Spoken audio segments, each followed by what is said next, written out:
we go. We are worldwide, and we are back. It is Jason Martinez, and there he is from sunny Florida down at Philly Spring Training, drawing all the difficult assignments. And when we do Philly Spring Training, we got to do the intro in the great Howard Callis voice. Anthony Sanfilippo. What's up, man? Would always want him to say that, man. I would always want Harry to introduce me at some point, just because of the way my name is lyrical, right? Well, he made a 2-syllable name 5 syllables. Kim Batista, with your name. I mean, that's just a field day for him back. Well, it would have been like Mickey Moore when he did Mickey Morandini. It would have been the same concept, right? It would have been the same thing. So I think the same exact intonation and pacing. Mickey Morandini. Yeah, he was so great. Damn, he was awesome. It was awesome. We were just spoiled in this town. It's episode 80 of Stick to Hockey Live. We haven't done one in forever. And, one of the byproducts of you guys doing Snow the Goalie at the game now that I don't like it is I think I've watched as much hockey with you as just about anybody else in my life. But now you're over there on the other side at the balcony, and we don't hang out at the press box anymore and break bread and talk about the game and solve the problems. You got to come hang with us, because I know Schmitty is now set up, just on the other side of the wall of us now. So maybe you got to move your operation over there as well, and then we can all just we can just make that it could be our own Radio Row, like the Super Bowl, right? We just have that thing going on over there. Yeah, broadcast corner, exactly. Exactly. Podcast in the coffin corner. But I'll have to get up there because I do my stuff from downstairs in the locker room, just off the tunnel, and I see a lot post game when you're coming down to tape some interviews. But I mean, we solved all the world's problems, and certainly the Flyers' problems many a year sitting in that press box. But obviously today was a very big day. Deadline's coming up on Friday, so we're less than 48 hours away. But we started to see a lot of action around the NHL, and action spurs action. And we saw some big trades beginning to happen here in advance of the deadline. And Danny Briere took care of a couple of nice pieces of business today. Are you surprised at all at what happened today and what transpired with Walker and the extension to Sealer and the return? No, not at all. Obviously they were going to, in order to get the only thing I wasn't kind of aware of what they were going to have to do. I mean, I knew their price was a first-round pick for Sean Walker. That's what they wanted, and Colorado was willing to give it to them. The only thing I wasn't aware of is that it would have to come with a salary dump, which they took in Ryan Johansson, who they immediately put on waivers as it happened. So, but no, and I didn't know it was going to be a 2025 first, which actually is better in my mind because it's a better draft. Yes, it's lottery protected. So if Colorado collapses for some reason and they're in the top 10, then that means that pick conveys in 2026 instead. But I don't foresee that happening. I think Colorado is a contender for the foreseeable future, so it is going to probably be a 2025 first rounder. And so I think that's a really good get for Sean Walker. When you think about what he was when he came in here, Jay, he was just he was the replacement body in the Ivan Provorov trade, the 3-team deal involving LA and Columbus, and he was the throw-in body. And to have that turn into, within 7 months, have that turn into a first-round draft pick is incredible. I mean, that's great asset management on the part of Danny Briere. As far as Sealer, just real quick on that, there's going to be a lot of people questioning why you're committing 4 years to Nick Sealer. But I think that there's great value in a player like that for your team, and especially for the Flyers. So I look at it from two perspectives with him, Jay, and you tell me what you think. The first is they don't really have the depth yet at defense for young defensemen to be ready to go in the next few years, or to be major contributors, I should say, in the next few years, right? A guy like Emil Andre will probably be in that lineup at some point. Oliver Bonk's going to be coming, but he's at least probably 2 seasons away. Yeah, so he's a right side guy. Yeah. But I'm just saying, these are guys that are down the line more, right? So who is playing defense for you until that point? So you take a guy like Sealer and you're giving him, a nice raise, a nice bump, but he also is a veteran. And he plays the style of game. It brings that toughness, man, that allows your other defensemen to get up the ice, that allows them to go and be aggressive and play the way that this team plays. and he could kind of protect them a little bit because of the way that he plays, blocking shots, being physical, not afraid to drop the gloves if it need be. I think all of those things are incredibly, incredibly valuable and adds to what this team has as far as going forward in the next few years. Now, if when Mishkov gets here in a few years and you think you're a Stanley Cup contender, maybe Nick Seeler's not part of that group. Maybe he's your 7. But if that's okay, by the time you get to the 4th year of that deal, a $2.7 million contract is what you're paying 6s and 7s in the NHL. Yeah. So to me, it's a really good signing. Yeah, and you can ship that off with a 3rd-round draft pick to get somebody to take it if you really need the 2.7 on the cap. And by the way, on a rising cap, which is going to be rising this year significantly for the first time because the escrow payments that the players deferred are finally paid in full. So we're going to see a big raise in the cap. On Walker, real quick, I think the interesting thing here is I like the 25 pick as well, and here's why. You already have 2 in this draft.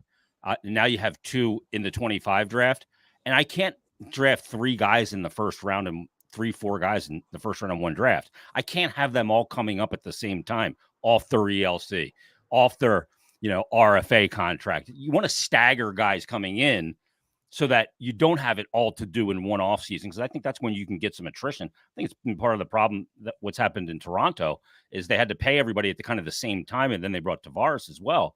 But so I like that stagger, and that is a better draft as far as, I'm not a draft guy. I don't know. They say it is. It's a deeper draft. So, and that pick is not going to defer to 26. If they're a lottery team, then they got struck by lightning. Or Patrick Waugh quit. But anyway, but so the Sealer thing is fascinating because, a lot of us here didn't know much about, Sean Walker, because we don't sit up at 10:30 at night watching Kings games. He had one decent season out there, pretty good. But, when you watch the Kings, you think Drew Doughty. You're watching Doughty, right? Right. And he comes here, and he played incredibly well. He was a perfect fit for the system. New place, contract year. I think it was like the perfect storm to get the most out of him. I just wasn't sure that it was ever repeatable, which is why I didn't like, a 3.7, 4 or 5 year term for Sean Walker. I love the player here, and he fit like a glove. But to get the 1st round pick back, and this is the Ivan Provorov trade, just yielding more and more, return by the minute. Helgi Grans, you look at obviously the 1st round pick that they now have, from this deal. And it's just, this was a really, 2000 ELO chess kind of play by Danny Briere. No, it really was. It really was a smart move on his part. And I looked at it and said, there was a chance, and there really was, let's be honest, there was a chance that Sean Walker would have re-signed here. I think that went out. I think that went out the window when Ristolainen got hurt. Yeah. Because the Flyers, from the people that I've talked to, and who I talked to, the people I've talked to have said that they were going to try and move Ristolainen, even if it was eating some of that salary before the trade deadline. Mm-hmm. And then at that point, if they were able to do that, then they would have thought about it, right? You can think about maybe bringing back Walker at $4 million a year and maybe for 4 years, right? That kind of where they looked at it and said, that's the value for him.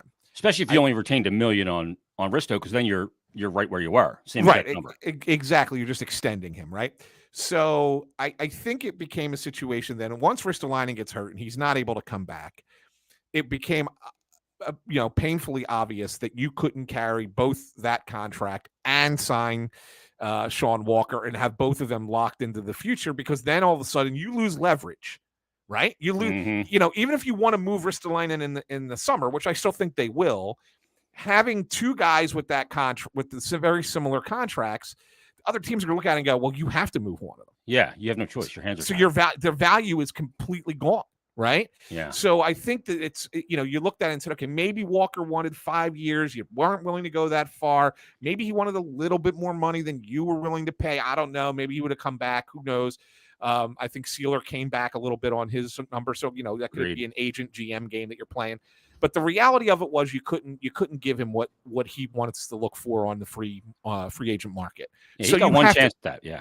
Yeah. So you have to pivot at that point, right? Jay, you have to go back and say, okay, now we have to move this guy. And it's what you thought all along. you hate doing it in the fact that you're trying to cling to a playoff spot, but you have to look at big picture. And big picture is this season is not the season you're going to compete for a Stanley Cup. So even if it means taking a step back here in the last month of the season and missing the playoffs, that's okay, because this creates a better spot for you down the line. But you still are going to keep most of this team together. So if they can hang on, now you got your cake and eat it too, right? Yeah. Because you get them playoff experience. Best of both worlds. And you got a great asset in return. So I think Danny really played this well. Yeah, and I look at it through the Drysdale acquisition, and that trade with Cutter Gauthier is a part of it too, because if they truly, and I'm not sure that, we've heard, we like Sanheim on the right side, and that's the spot for him. We prefer him there. I don't know that that's true. That's the reality right now. So I think it's easy to say that that's what you want when you don't have another option right now, but we'll see. But to me, Sealer playing with a guy like Drysdale, who's undersized. And I agree with you. I think having a guy like Sealer makes everybody bigger, makes everybody tougher, because he is the accountability machine out there, right, on the blue line. And frankly, you need size on the blue line. They don't have it. Sanheim's big, but he doesn't play a physical, big right. style. Drysdale's not big. York is never going to be an overly physical player too, and he's undersized. So you need some size back there. And did they go the extra year on Sealer to keep the cap hit down? Players love term. We know that. Right. They love to stay in the league. They love term. Is that over 3 if they go 3 years? Well, that's what I'm saying. Like, I think that's why the number got to what it was. Yeah. Because I think I think that Sealer's camp was above 3 and closer to 4 is what they were trying to get if the deal was going to be 2 or 3 years. But the fact that the Flyers were willing to give up the 4th year, I think allowed that AAV number to come down a little bit. And so it ended up being a deal that worked both ways. Yeah, it really did. When you look at it now, some of the assets they grab here, we talked about the draft pick in 2025. Is there a chance these assets don't have to be used as your draft picks? You can use them in other deals. Maybe not here at the deadline, but could some of this equity or asset management be used in the offseason to grab a player that they feel like they really need, either a blue liner or somebody up front, a center, something like that? Yeah, I mean, I think these picks are in play. I don't think they are in play before Friday. At this point, there was a question. I put a question out on Twitter, X, whatever the hell you want to call it. I put it out earlier. Would they want to flip, the assets from this deal to Ottawa for Jacob Chychrun, which was reported out of Ottawa, and I have a feeling that report came from the same place I got it from. That was something that the Flyers had inquired about it. I have since been told that the Ottawa ask for Jacob Chychrun is a little bit ridiculous. Yeah, that may come down by Friday, though. It could, right, and that could change. So something could change. It's still, we are recording this on Wednesday night, and so by Friday at 3:00, that price tag can change if Ottawa is motivated to move Jacob Chychrun. If they're not, and if it's just like only if we get X will we move him, then he's not going to go anywhere, right? But as of right now, and these things, Jay, I think what the public doesn't quite get sometimes is that these things change so fast. Yeah, they do. So fast. Like, you may have a conversation with another team and think that you're onto something. Then you make the deal that you feel like you have to make to get that done. And then all of a sudden they're like, well, we're going to try something else now. Or this other team's come into play, and I think we're going to go in that direction. And like from minute to minute, it changed. It's a real soap opera behind the scenes, like what goes on with this stuff. Well, the other thing too is sometimes GMs lay in wait. They look like they think a deal's getting ready to happen. They're really got their finger on the pulse, and then they are not even involved. And then they swoop in because they feel like they know what the price is. They beat it and they take the deal. Yep. It happens all the time. Yeah, I mean, think about the names that were linked to Sean Walker prior to today: Edmonton, Toronto, Tampa. Did anyone hear Colorado? No. And then all of a sudden, Joe Sakic. Last time I heard Colorado was for Giroux 2 years ago. Right, and then all of a sudden, Colorado is here, making the deal with a first-round pick that they're willing to give up for Sean Walker. Think about that for a second. Now, they went all in, right? Because they traded for Casey Middlestat from Buffalo as well. Yeah. And then they traded for Sean Walker. They really went all in here to be a team to win the West, which is, the West is really good. There's 4 or 5 teams out there that can come out of that thing. Agreed. And they bolstered that up. But to think that Sean Walker is worth a first round pick as a rental as a rental is amazing to me. It's absolutely amazing to me. Well, part of it is that Johansson contract. In a first blush, you go, oh shit, he's got another year after this. He's getting paid $8 million a year, although only $4 million a year from Colorado because Nashville retained half. Half, correct. So the Flyers have to eat the $4 million the remainder of this season, which is prorated, and then next year they wait. And I've never seen a player acquired and wavered as quickly as this. Yeah. Was it like get the deal done so we can put him on waivers today? Well, so it was funny. I was told by somebody out in Denver that he is so washed at this point, even though he's got 13 goals this year. Think about that. Do you look at a player and say he's washed? Like he is washed. Yeah. That they don't even feel like he could play in the NHL at this point. I don't know. I mean, I think it's a situation where you send him through waivers, you send him down, and then maybe you look in the offseason. Is it do you buy out that last year? Spread out that $4 million over a couple of years. It's only $2 million at that point. I don't know. What do you do with it? Trade him at the deadline this year and eat half of it. Eat $2 million of the $4 million. Yeah, on the eat. Yeah, see if somebody wants to take him at $2 million. Yeah, for next to nothing. Yeah, you could do that. You could certainly do that for sure. The only thing I don't like about that is I take up another retention spot for a year, and I'm already retaining on Hayes, and maybe that's being penny wise and pound foolish because in the offseason, you can continue to weaponize space if you're Danny Briere and retain on players in a big deal. So maybe that's part of the equation. I'm sure it is. They got to think of every different angle of this. I mean, if a guy like Lawton got traded at the deadline, Johansson could come up and play a little bit of center, I would imagine. The one good thing about Johansson is he can still win faceoffs, right? I think he's still a pretty good faceoff guy, right? That said, I don't think that the Flyers are really done. But at the same time, I don't think that you're going to see anything else that's blow you away deadline stuff. Stall for like I think he wants to stay. I think he told him he wants to stay. I mean, they could say, we'll ship you somewhere for a 7th to do you a solid because you've been a pro while you're here. But I think he indicated he wants to stay here and help mentor guys and be a part of that. Yeah, I think so too. But I think it's not even that. I think that the Flyers might add some depth. And I say that, and I know everybody's going to freak out. Like, this is a rebuild. What do you do? What do you mean? Blah, blah, blah. You can't add, God forbid. Yeah.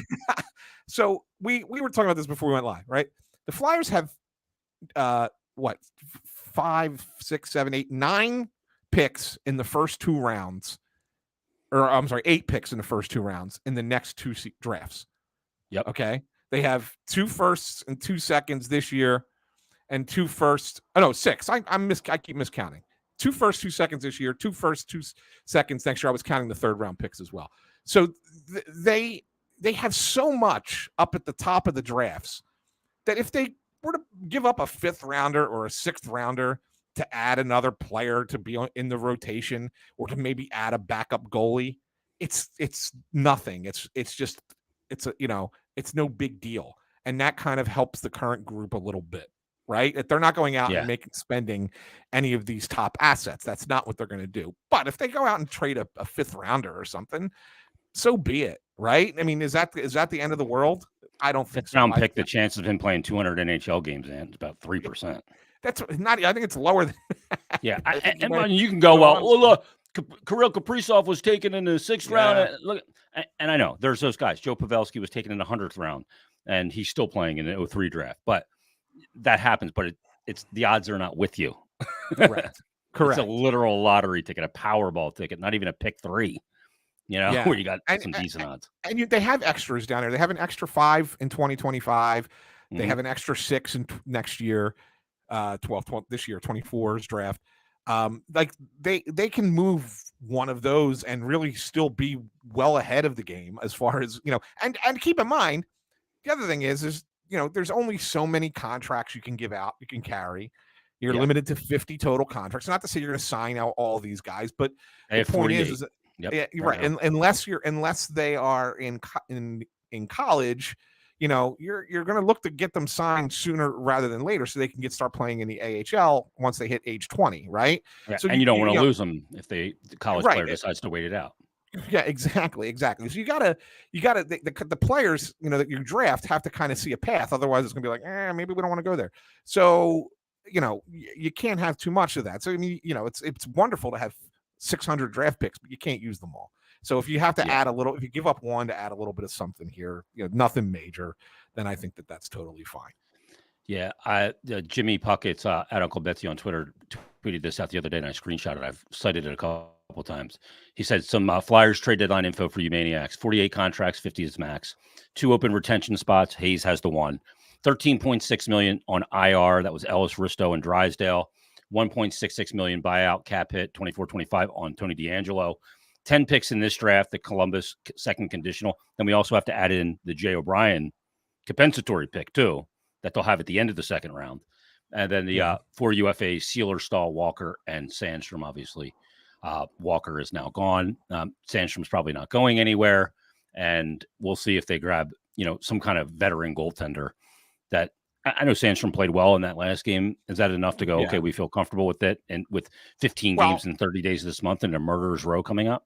Yeah, well, that's the big thing, right? I mean, when you look at it, when you look at the games that are coming up, I have a hard time finding games that I would feel comfortable with Felix Sandstrom in net. San Jose might be the only one until the end of the month. Montreal and Chicago at the end of the month. Yeah, but you have that after San Jose. How about this 7-game stretch, Ant?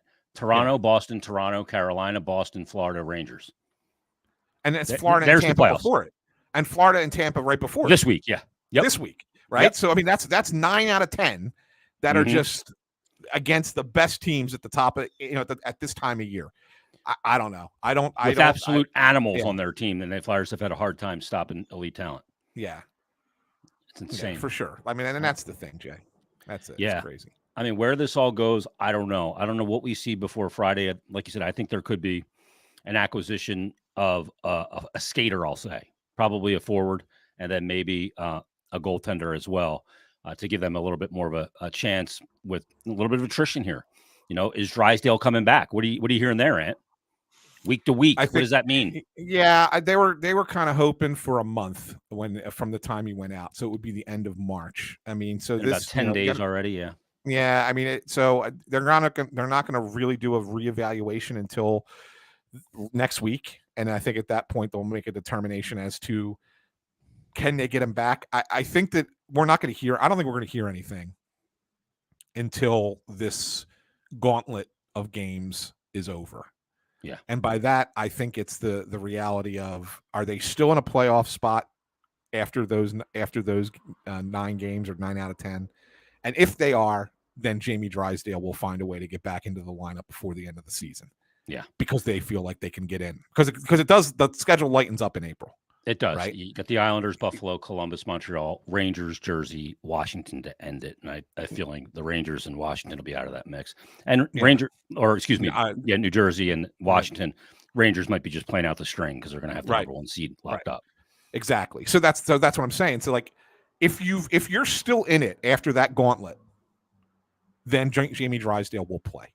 Yeah. If you're not, if you've had a meltdown and you're falling out of the spot and you're now chasing, I could see them saying to Jamie Drysdale, don't even rush it back. Get it strengthened, get it better, and we'll see you in training camp. Yeah, risk reward. We don't want you rehabbing an injury in the offseason. We'd rather you preparing for a season. Correct.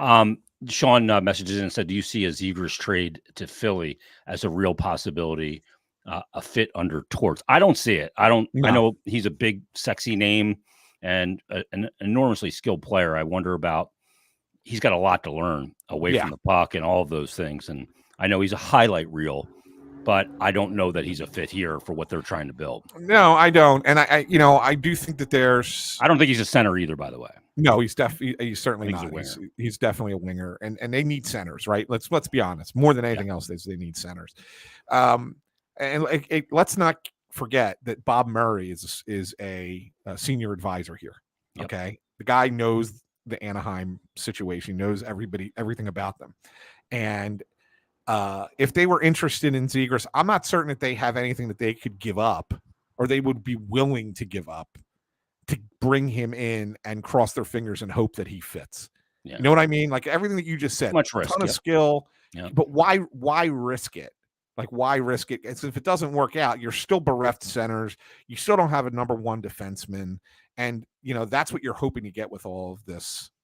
And the all this cost per draft acquisition capital. for him is going to be through the Pat Verbeek is going to be driving a huge ask in a return for him. Yes, absolutely. And that's what I'm saying. You would have to give up a lot of these assets that everybody's excited that they have right now. Yeah.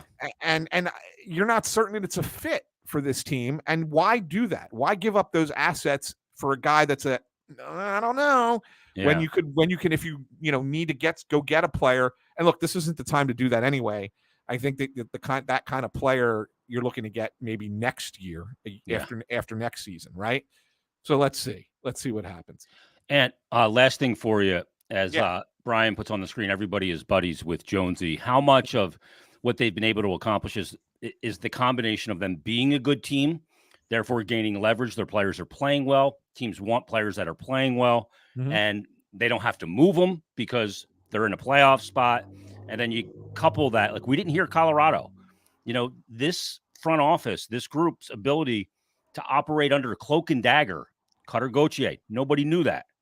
Knew that was coming. Then you have obviously Michkov playing air hockey or bubble hockey at the training facility in the summer. Their ability to operate under cloak and dagger is impressive. And to me, that's a respect that another GM and hockey front office has for the team they're talking to, that it doesn't get out on either side. Yeah, I think that's fair. And I think that it does come to, it comes down to what Jonesy's relationships are with these people and with other teams, and that he's developed over his long career as a broadcaster, a national broadcaster, and being around and talking to absolutely everybody. When you really think about it, like you look at this situation, you say you have a first-time president, a first-time general manager. These guys should be getting taken advantage of by other teams. And so far, every step of the way, you sit there and go, well, that was a good move. Well, that was a good signing. Well, that was a good draft pick.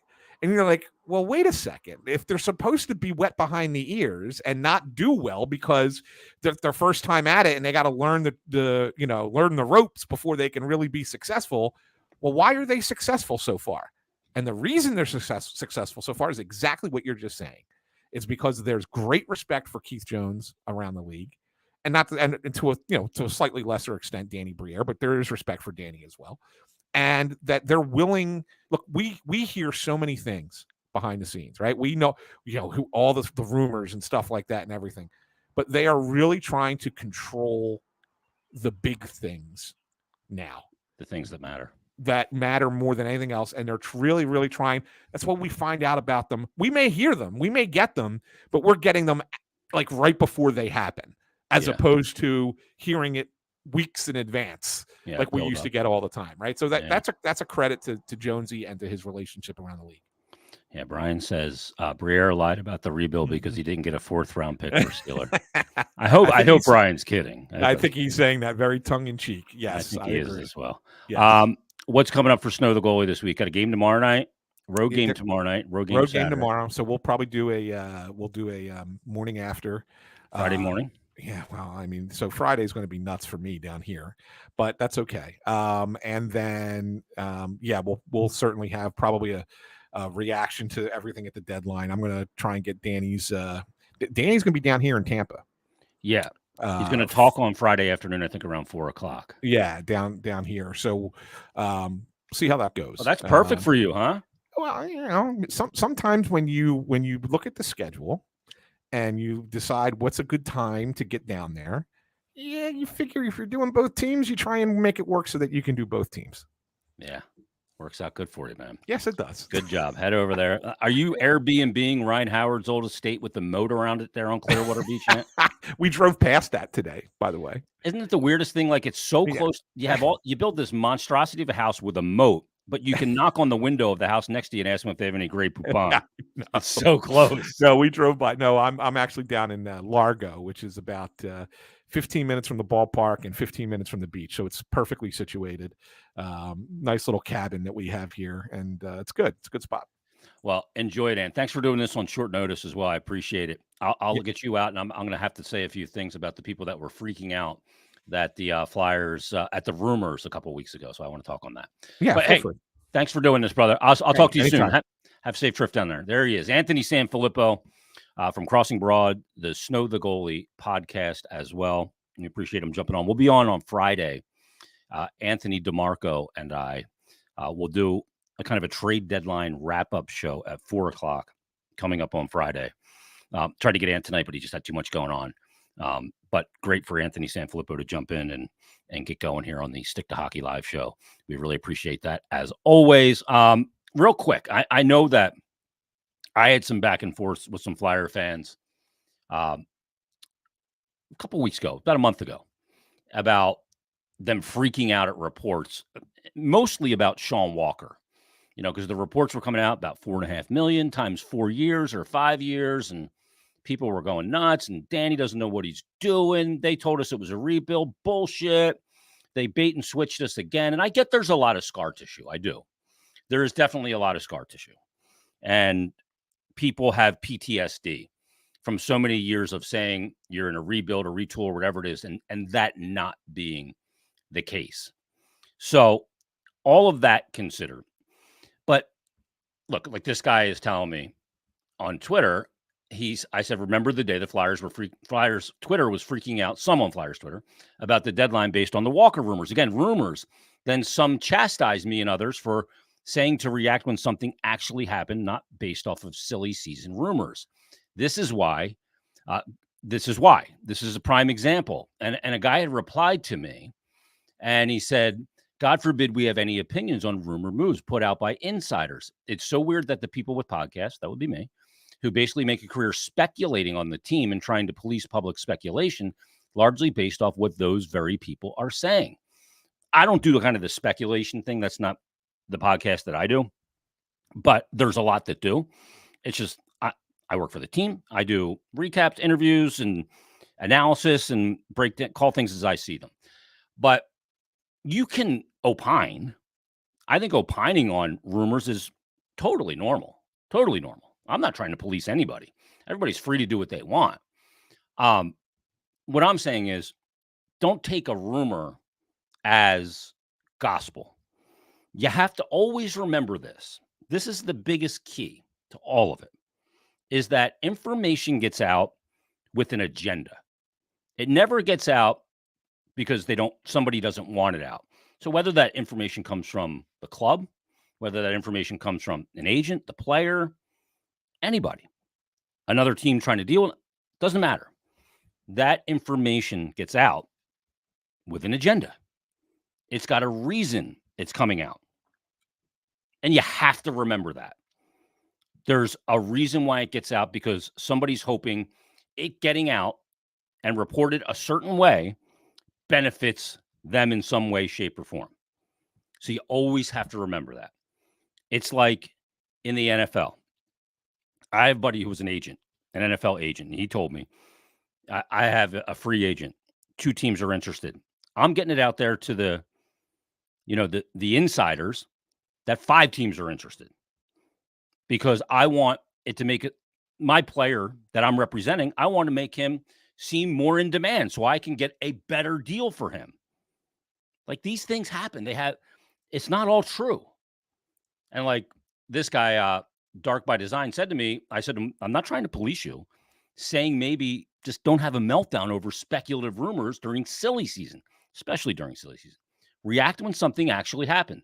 Opining is fine. Freaking out, though, is silly, in my opinion. He said, well, people are also saying Flyers offered Walker 4 times 4.75 and he wanted more, which means the people being critical were right. Resigning him is the wrong move. They tried to do it. They maybe did try and do it. Maybe they were, like Ant said, they were trying to move Risto and they were going to keep Walker. You can't look at things as just little isolated things. You got to see all the moves on the chessboard to evaluate it. And sometimes that doesn't happen in real time or the time that we want, but it doesn't mean that if you look at it on a capsule and 4 times 4.75, I wouldn't have done that either. I wouldn't have. I don't know that they offered that. I don't. It's been reported, but again, that's just a report. That information got somewhere with an agenda. So you have to consider that. So you can be critical if you can. Hey, if they do this, if this report is true, and they're offering Walker 4 years times 4.75, that's ridiculous. You shouldn't do that. That's not a rebuild. I get that. That's opining, but freaking out. I'm done with this, G. I'm done. Blah blah blah. You got to have some patience. You got to, and I know that's hard to say. I do. Believe me, I know, because you only have so much patience. The equity of patience is out the window. I get it. I'm impatient too. Thank God this year's gone the way it has, because I couldn't have handled another year like the last 3. It's been miserable, and this has been very refreshing. And some people look at the Sealer deal and go, 4 years, that's crazy. And look, I would have rather gone 3. But if you went 3, the cap hit was going to probably be $3.3 million, in my opinion. I don't have any inside information on that. You add that 4th year, now it's below 3, it's at 2.7, and it's a very movable contract down the line as well. He's not going to block anybody. Who's he going to block? Emil Andre? Well, see what happens in the offseason. Is Zamula still here? Is Emil Andre ready for the NHL next year? I think maybe he could benefit from another year in the A, or at least some of it. So we'll see. But I think Danny Briere got 2 good pieces of business done today. 2 really good pieces. The Provorov trade keeps on giving. 2 firsts this year, 2 firsts next year, 2 seconds this year, 2 seconds next year. You can look at the 4th round picks and the 5th round picks. To me, people overvalue those picks sometimes. They're just picks. They're not likely that you're going to get a player that's really going to help you. So I think it was a good piece of business. All right, we'll be back Friday, episode 81, Anthony DeMarco at 4 p.m. Friday. We'll break down everything trade deadline. Trade deadline wraps up at 3 o'clock on Friday as well. So might be some more moves for the Flyers and other teams chasing them in the standings. We'll see where it goes. Anonymous says we didn't like 5 years for Risto or 4 years for Nick Delarier, and we're told to wait and see on those. I think we were right to criticize those deals. Now, those deals happened. They weren't rumored. They actually happened. And you can criticize them whether you like them or not. I think, look, Risto, when healthy, has been good. He has been commensurate with a player getting paid what he gets paid. He might be moved in the summer. He could be a prime candidate to get moved somewhere. But yeah, when a deal happens, you're go for it. Be absolutely critical. You can have your opinion on it. We may disagree, and that's fine. That's cool. That's what sports are all about. It's about opinions and discussing it and agreeing and disagreeing, finding common ground and never finding common ground. That's what it is. Joe says, go get Chychrun. I prefer Chabot over Chychrun. Chabot eats a ton of minutes. He's 27.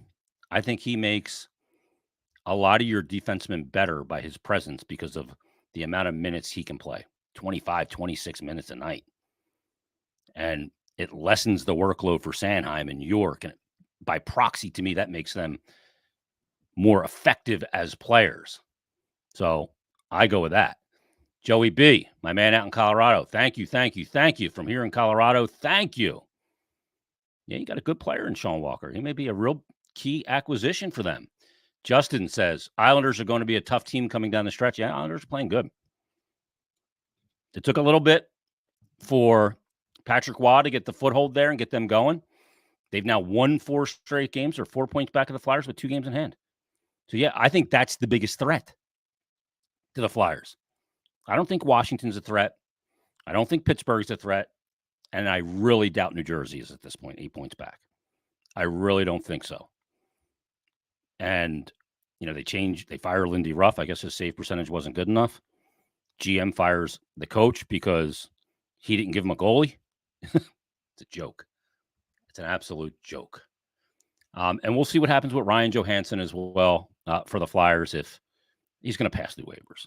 I imagine he'll absolutely pass through waivers. Andy Goldenberg says to waste an asset on a backup goalie for just this run would be a waste. I'm not sure what he says. 2026, contrary to Danny B's vision. Maybe. But I mean, if you're giving up a 5th round pick for what you feel is an upgrade to play 4 or 5 pretty important games here down the stretch, whether you make the playoffs or not, is a 5th round pick too much to give up for that? I'd rather give up the 5th round pick and have the team make the playoffs and have guys like Tyson Forster, Noah Cates, Cam York, and on down the line, Morgan Frost, and those guys, Owen Tippett, get some playoff experience. Sam Ersson, get some playoff experience. Get a taste of what the playoffs are like, because we see it every year when your team's not in it. You watch it and you go, oh my God, my team's so far away, because you see how insane the playoffs are. So I'll trade a 5th round pick for a mid-round goal. I'm not going crazy. I'm not trading a 3rd for a guy that's going to come in and be able to play 4 or 5 games for me. I can't play Ersson every night. Can't do it. You'll run him right into the ground. J.S. Bach. John Sebastian Bach says the hockey is a crazy game and the business surrounding it is even crazier. Yeah. Johansson can play 4th line center and be effective. I don't know. I haven't watched a ton of Ryan Johansson. He is, like Ant said, he still is good face-off guy. This year, 53% on draws. Last year, he was 59.2%. For his career, 54.1%. Can he play 4th line center? Maybe. Maybe it's an option. Right now, Sean Couturier is playing 4th line center. I said this on Flyers Daily for today's episode. Over this stretch of the 9 of the next 10 games, Sean Couturier can't be relegated to 12 minutes. You're not going to survive it if he's playing 12 minutes a night. I get he is burned out and was overused, but they got to get him playing a more prominent role again. You hope that this management of his minutes over the last couple of weeks can now be ramped back up into a very significant and effective role for this Flyers team. Scott says LA is a team to watch. Philly, another GM who is buddies with Jonesy. Jonesy's buddies with everybody. It's bananas. Absolutely crazy. Everybody, every city he goes into, the GM, the presidents are all seeking him out when he was a broadcaster to bend his ear a little bit. But this is fun again. It's absolutely fun again. We'll get to one more here. D Mako 1. Thank you for doing this show. It's a good day to be a Flyers fan. It's a good day for that they matter again to this degree. Awesome. It's a lot of fun. All right, everybody, thanks for listening. Thanks for watching. We'll be back Friday with Anthony DeMarco at 4 o'clock on Stick to Hockey Live. We'll have a lot to say on Flyers Daily as well, so check me out there. Everybody, enjoy it. Enjoy the lead up to the deadline at 3 o'clock on Friday, and we'll talk to you next time on Stick to Hockey Live. Have a great night, everybody.